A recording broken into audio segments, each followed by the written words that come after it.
So we are really looking for some volunteers who will be here throughout the summer, who will work on some climate and culture assessment for him, but then also putting together recommendations that might be around this center, might also be around some other strategies that we could employ on campus.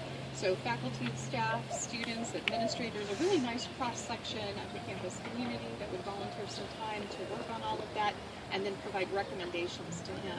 It's not about whether or not we have necessary resources to do it. He will make sure the resources are there.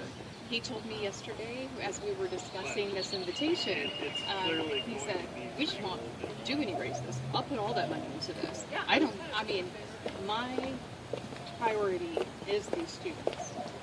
And he was very clear and very passionate. So I just want you to know the president's behind you 100%. There's no question about that. And he meant it. He was very firm. He said, you're the budget lady. I'm going to make sure it happens. So that was great. So it's sort of a no holds barred, figure it out, come together. And so I think he's really tasking Karen Royal, who's our director of compliance, and Amy O'Neill works for Karen, to put together this working group. She'll facilitate that. They'll have meetings over the summertime and come back to him with recommendations, and we'd like to see some action taken from that.